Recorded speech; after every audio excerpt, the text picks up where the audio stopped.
Welcome to this week's Friday Show. I'm Chris Brady. And I'm Whitney Thomas. The end of the first 9 weeks is next Wednesday, and that means report cards will be going home soon. That also means added stress to students concerned about grades. Stress has many effects on students, and health classes are now looking to get involved. WBUC's Trey has the story. Recently in health classes across Hoover High, students have been asked to make posters describing what their perfect de-stressor room would be. Some disagree with this idea, but most seem to agree.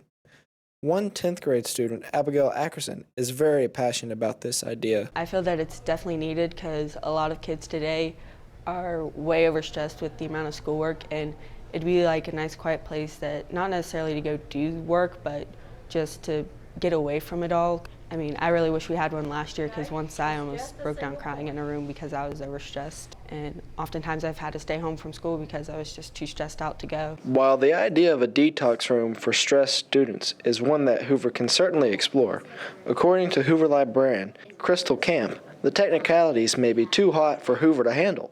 Well, I honestly think that we just don't have the space here at Hoover High School for a de-stress room. And then you would have to have it staffed by someone, a teacher or an instructional aide. So I really would encourage students to take advantage of the library, its space, and use that for an area. But we're just going to encourage you to be productive when you come into the library and not just be considerate of others as well. Stress can cause multiple issues, from stomach ulcers to sleepless nights. The library is the only area that can serve as a de-stressing room for now. One stress that students may deal with is changing from one school to another. Many students find themselves here because of family relocations, but as WBUC's Jordan Jones and Blake Megan discovered, one student's journey to Hoover is a little different. Hoover is one of the most diverse schools in Alabama, but not often do we have a student from the other side of the world. Danish exchange student Mikkel Hannibal is attending Hoover for the year.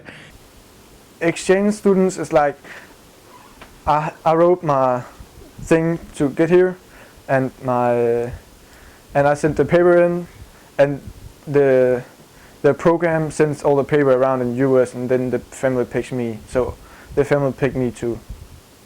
Mikkel doesn't get to see his real family, but while he is in America, he is staying with his host family. I'm staying with a family that have had 2 exchange students before me as well, so they know it, and they're really awesome and know how it should be, and yeah, they're taking good care of me. Mikkel is a big fan of American football. He plays back in Denmark. He wasn't able to play for Hoover, but has joined the flag football team. While he is in America, he wants to experience a true American football game. One of the main things I really want to do is come in to watch a football game at a big stadium. One thing he notices about the United States is the size.